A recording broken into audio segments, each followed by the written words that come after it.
What's going on in some of our schools. I mean, there was also a clip on social media purportedly showing black African pupils at Pinelands High School being held captive in a cage by colored pupils. Now, this incident raised the eye of the Western Cape Education Department, and an investigation is currently underway. At the same time, several white pupils at Pretoria Girls High will face disciplinary hearings. Now, following claims of racism directed at black pupils in WhatsApp conversations, let's delve deeper into this conversation. We speak to Asanda Ngoasheng, who's a diversity trainer, Professor Saths Cooper, Pan-African Psychology Union President and former Black Consciousness Movement leader. Good evening to you both, and thank you so much for your time. I'll start with you, Professor Cooper. We're learning of a learner who has been stabbed in the neck. At the same time, you see claims of racism also emerging in some of these schools. What's going on?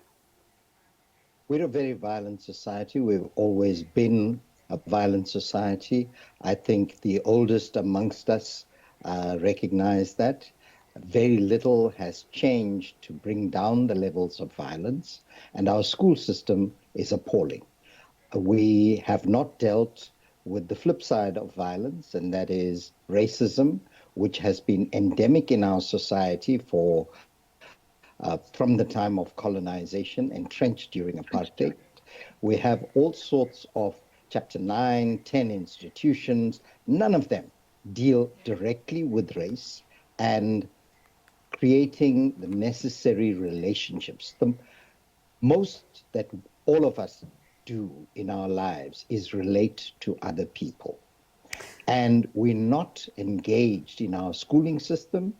You can take it from preschool, such as it exists, through to university.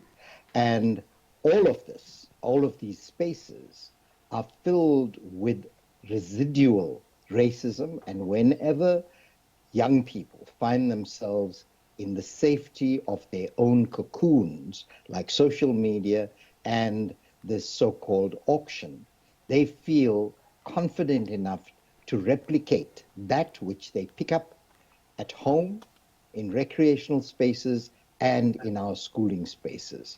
I'm very pleased that the current minister wants to do something about the education system, which is failing our children and in turn replicating old norms that we thought we were rid of over these last 30 years. In fact, during COVID, we saw outpourings of the kind of racism and violence, including violent language, epistemic violence, where we use violence to belittle, to demean the other. It stems from a deep sense of insecurity that our children have. They're not imbued with the sense of who they are, and in turn let it out on somebody who they feel doesn't fit their picture of what it is like to be a person. So the negativism is huge, replete in our society, and the sooner we begin to change how we teach, how we engage and socialize our kids, the better it will be for the future. Asanda, let me bring you into this conversation. You are a diversity trainer, and sometimes your work lands you in schools. Let's talk about, what you are witnessing in particular, especially in relation to what Professor Cooper has just said. Well, I think, there's failures at various levels. So, he's spoken about the epistemic violence, which is the violence that is institutional, how our schools are built. The systems that are operating in our schools are very violent, particularly to learners who are learners of color, and that is Black, colored, and Indian learners. And this hasn't been dealt with, and it continues to be an issue that is avoided by the Department of Basic Education and the government overall, if we're being honest. I think, when we look at what happened in the situation in Pretoria with 12 young girls now being out of school, being suspended, and of course what happened in Pinelands, there's a lot that's being told to us there. Firstly, that parents are not talking to their children about racism, about the past, the painful past that South Africa has, that saw various different groups of people being told that they were superior and that other groups were inferior.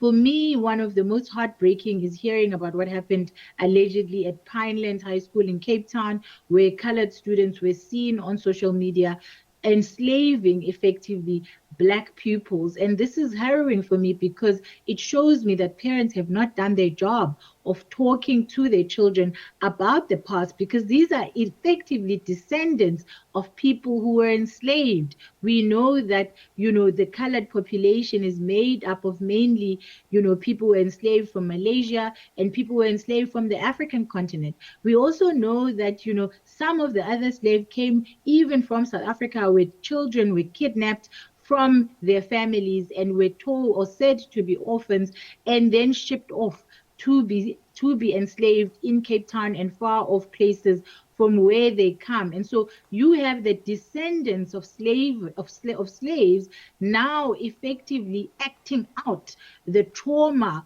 of their multiple generations because their parents failed to talk to them about this, about what happened and how it happened, and why we can never allow the acts that we saw on social media to allow. It also speaks to a failure of support for teachers. There isn't enough support for teachers on how to teach the history subject, on how to engage with issues of diversity, equity, and inclusion, and how to engage with issues of race and racism, and a failure of management, because by the time that lands on social media, it means that the management of that school has failed as well to engage with the issue, whether you're talking what happened in Pretoria or you're talking what happened in Pinelands or any of the issues that we've had. And of course, the Department of Education also has continued to fail by not having diversity curricula and curricula that deals with and engages with race and racism and the remnants of the past and how it continues to affect us today. I've stood on this platform and many others and said many times that I've built a curriculum. There are many others who have made similar attempts, and it is only individual schools who are taking up this curriculum because they understand and they see the importance of teaching children, because racism is taught. It's not a thing that you are born with. It is taught. And so you have to actually train people out of that racist mentality that did not leave South Africa because we removed the laws that said Black people were inferior and everybody else was more superior to Black people.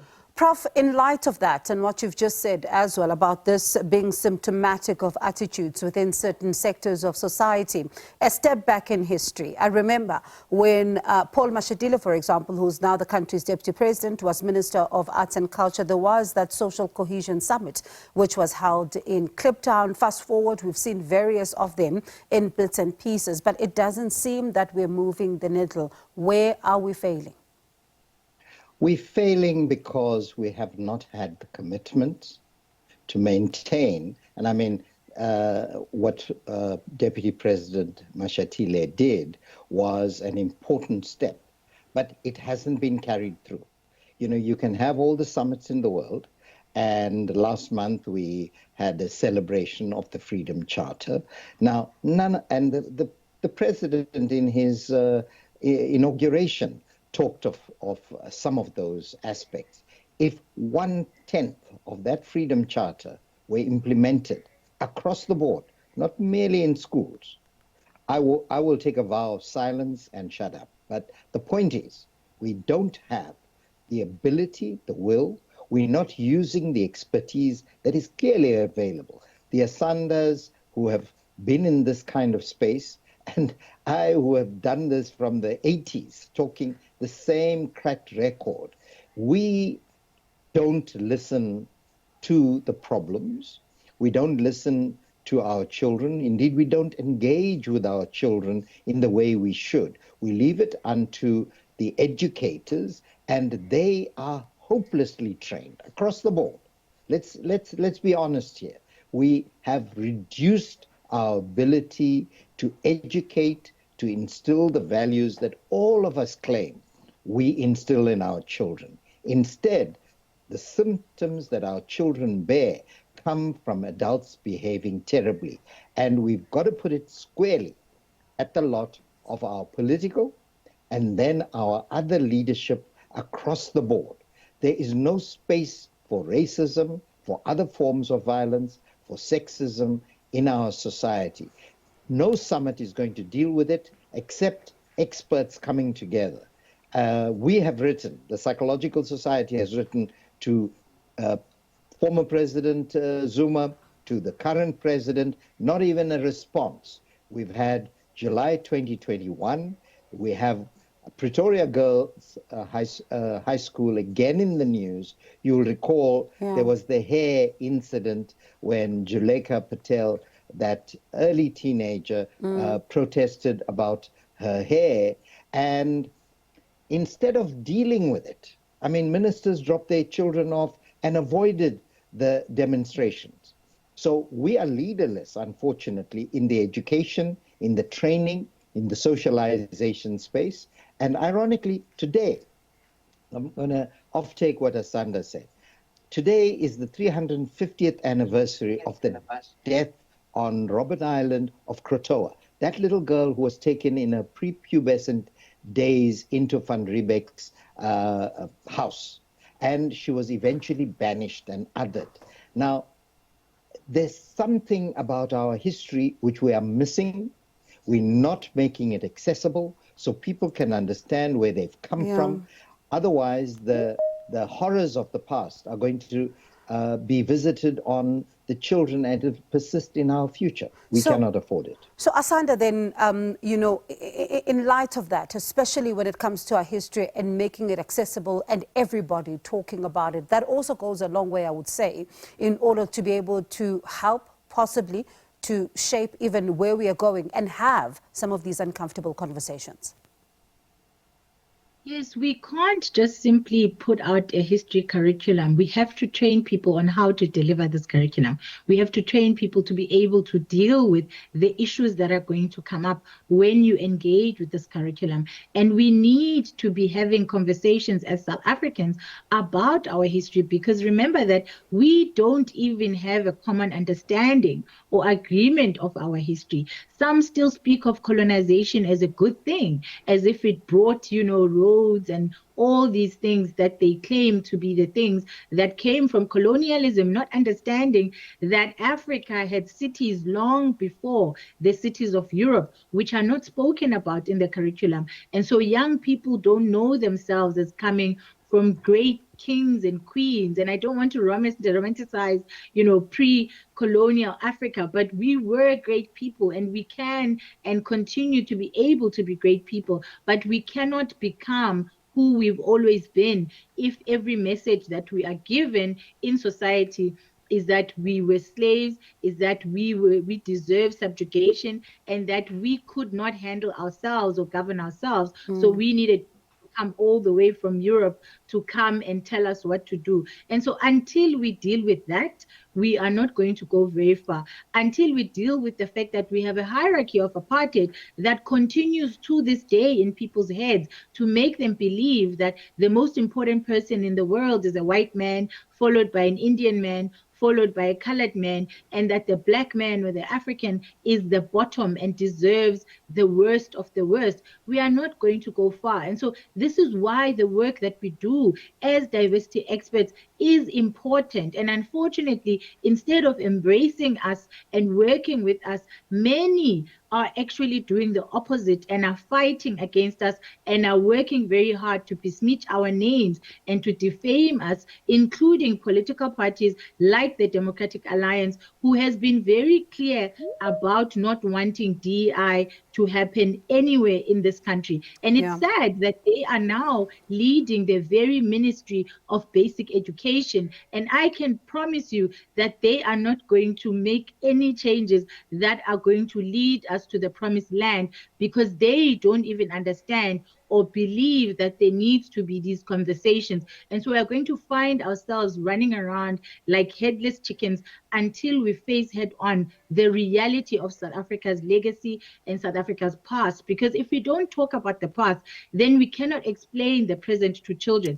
How is it that to this day, the poorest of this country are black? How is it that to this day, when you talk about unemployment, you are effectively talking about black people who do not have jobs? That is not just a coincidence. That is not something that's just happening because black people don't know how to get jobs or aren't educated. It's happening because there's a system that was in place, that continues to be in place, to this day that ensures that Black people are not able to fulfill their lives and to live their lives that they are destined to live in the country of their ancestors. And until we deal with this, and we deal with the fact that the economy of South Africa continues to be in white hands, and the JSE has done very little to change and shift that, we are going to continue to have little 12-year-olds running around saying the kinds of things that have been said in the WhatsApps that we saw.